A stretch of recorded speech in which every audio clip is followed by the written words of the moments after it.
आजचा व्हिडिओ शेवटपर्यंत बघा. आज खूप छान रेसिपी मी तुमच्याबरोबर शेअर केलेली आहे.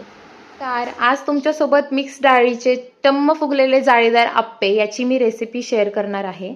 तर यासाठी घ्यायचे आहेत आपल्याला 2.5 कप तांदूळ, 1 कप पोहे, अर्धा कप उडदाची डाळ, अर्धा कप मुगाची डाळ, पाऊण कप चणा डाळ, 1 चमचा मेथी आणि हे सगळं मिक्स करून घ्यायचं आहे तुम्हाला.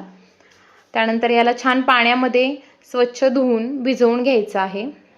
मी 2-3 पाण्याने स्वच्छ धुवून घेतलंय आणि 4 ते 5 तासासाठी हे भिजवायला ठेवले.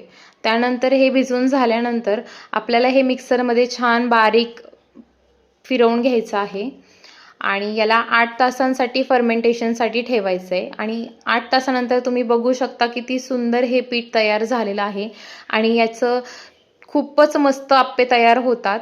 हे तुम्हाला आता जेवढं लागतंय तेवढं पीठ घ्यायचं. त्याच्यामध्ये मी घेतलाय कांदा, कोथिंबीर आणि मीठ चवीनुसार, आलं मिरचीचा ठेचा घेतलाय याच्यामध्ये आणि हे सगळं छान मिक्स करून घेतलंय आणि याचे मी आता आप्पे तयार करून घेणार आहे.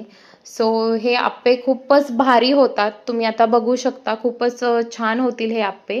मस्त तेल लावून घेतलंय तव्याला आणि आप्प्याचं पीठ त्याच्यात टाकलंय. थोड्या वेळात आता हे आपण दोन्ही बाजूनी परतून घेऊयात व्यवस्थित.